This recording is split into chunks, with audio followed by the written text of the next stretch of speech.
Queridos hermanos en Cristo, en primer lugar, quiero pedirles que si aprueban lo que hacemos, nos den un me gusta y se suscriban a este canal católico.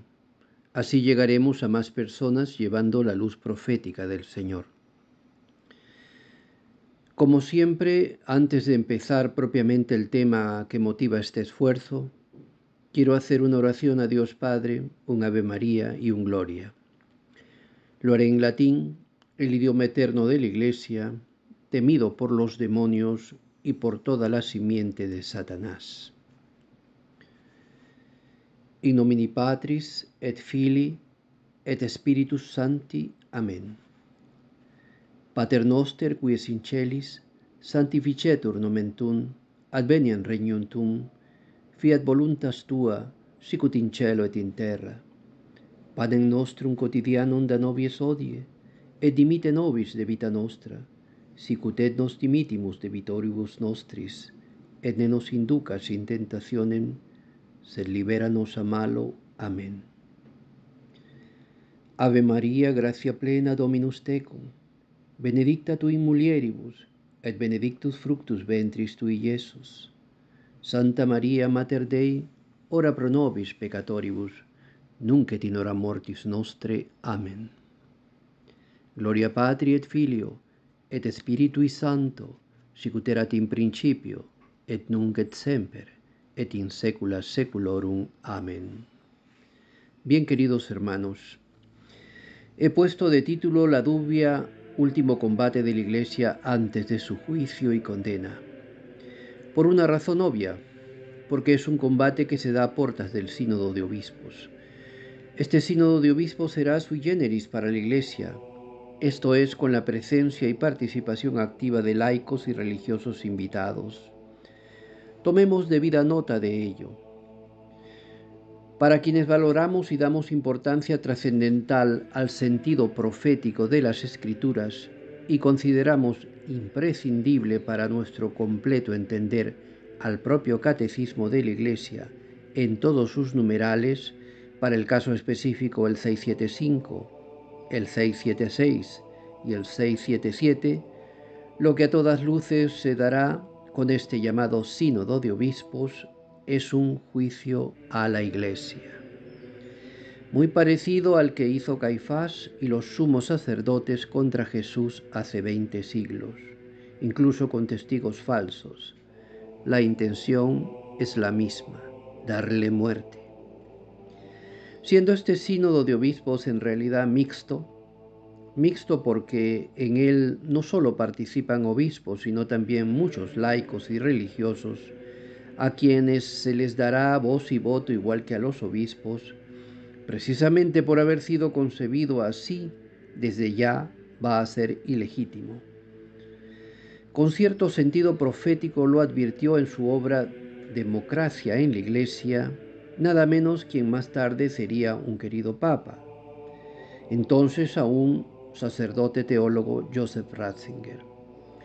Él advirtió en esta obra, seguramente conociendo que el enemigo ya estaba dentro de la Iglesia, que si se daba en ella un sínodo mixto con la intención de democratizarla, este sería contrario a la tradición de la Iglesia, al orden estructural divino y sacramental de ella, y por tanto ilícito, y al cual, si se diera, no se le debería obediencia.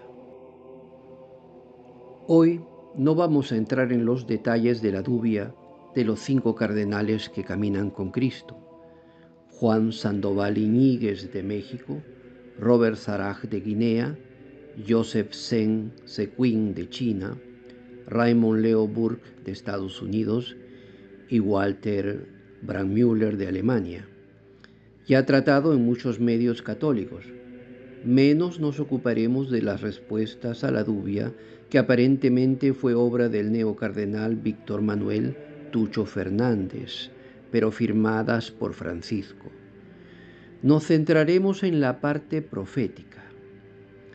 Este acto nos hace recordar a cuando Pedro echó a mano su espada en Getsemaní y quiso impedir a espada lo que debía suceder.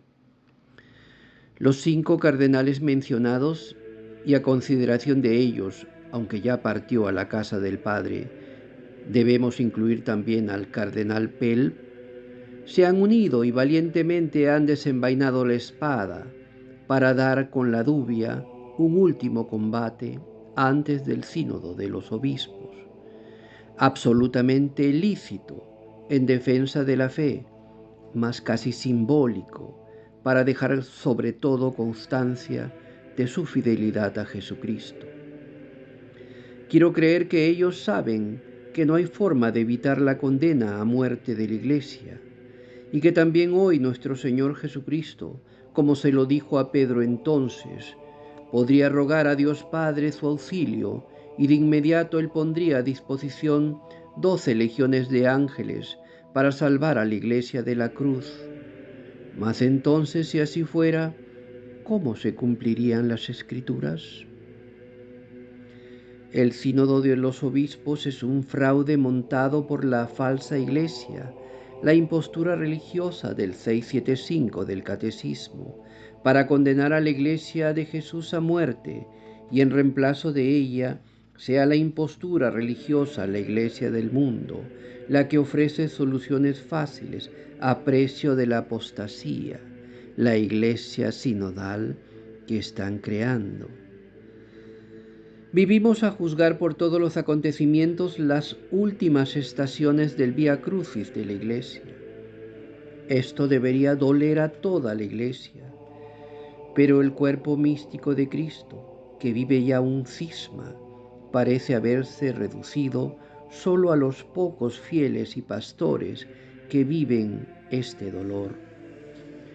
Vía Crucis, muerte y resurrección advertidos por el mismo Catecismo en el 677, que dice textualmente: la Iglesia solo entrará en la gloria del reino a través de esta última Pascua, en la que seguirá a su Señor en su muerte y su resurrección. Esto es lo que muchos no quieren entender que hemos llegado a esta última Pascua. ¿Y cómo lo entendemos? Pues viviendo en gracia y oración, escudriñando los acontecimientos y cotejándolos con los signos que nos dan las Sagradas Escrituras para reconocer la verdad y en qué tiempo profético vivimos. Apocalipsis 13:7 nos dice claramente que se da poder para luchar contra los santos y vencerlos. ¿Y acaso no podemos ver lo que ha pasado en la Iglesia en las últimas décadas? ¿Acaso no podemos entender que los santos ya fueron vencidos? Y sin embargo, aún comprendiendo esto, debemos dar el buen combate de la fe con entusiasmo para testimoniar nuestra fidelidad a Cristo. Por eso el Señor nos dice en Lucas 21:28, cuando vean que suceden estas cosas, cobrad ánimo, levantad la cabeza, porque se acerca vuestra liberación. Espero sinceramente que ese sea el sentido de la dubia y que los 5 cardenales fieles a Cristo no esperen que con este combate algo pueden cambiar, salvo mostrar que la Iglesia, hasta el último paso de su peregrinación a la Jerusalén celestial, aún reducida a una pequeña porción de fieles, siempre será luz para todas las almas y será aliento para los fieles para resistir el embate del mar, combatir a la apostasía y mostrar que Dios siempre se reserva un número de pastores fieles. La masonería, los comunistas y los modernistas de todo pelaje secretamente se infiltraron en nuestra fortaleza, promovieron una especie de caballo de Troya. Así usaron el Concilio Vaticano II. Subieron año a año, década a década, hasta lo más alto de nuestro castillo. Mataron a los nobles, los reemplazaron por los suyos, alcanzaron el vértice, atentaron y despojaron al rey de su trono, que terminó confinado en oración, comprendiendo que estaba cerca para la Iglesia la hora de beber el amargo cáliz. Tomaron su trono, la sede de San Pedro, el asiento de la verdad, colocado allí para hacer luz del mundo. Lo dice la propia oración larga del Papa León XIII a San Miguel Arcángel. Y desde ese lugar, que era asiento de la verdad, hoy gobiernan y convierten el lugar santo en templo de abominaciones y herejías, en adulterio con el mundo. Esa ya no es la iglesia, esa es la célebre ramera de Apocalipsis 17:1, que será enjuiciada por Dios. La iglesia de Jesús está ya agonizando, viviendo esta cruz, mas resucitará y como iglesia celestial correinará con Cristo. La cruz para muchos es derrota, pero Cristo venció en la cruz y nosotros por Él también. Morir por Cristo es ganar la vida eterna. Esa es nuestra victoria. Solo muriendo en la cruz resucitamos para la vida eterna. Ese es el sentido del decreto del Señor. Las puertas del Hades no prevalecerán sobre ella.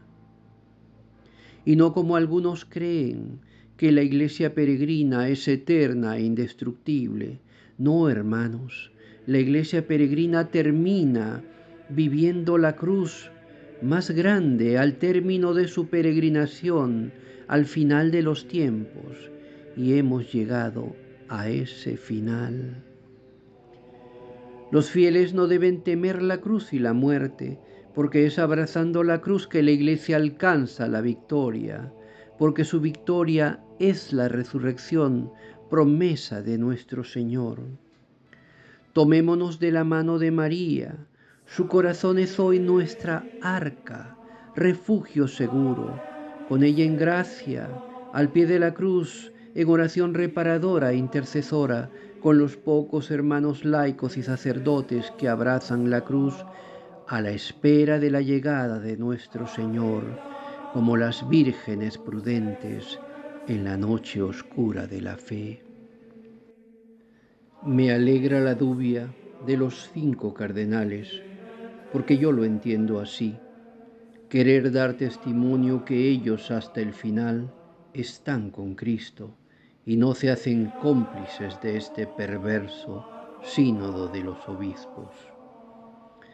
Bien, hermanos, con esto termino esta reflexión sobre un tema urgente, por cierto, y como siempre les pido que oren por este siervo inútil. Dios les bendiga. ¡Viva Cristo Rey!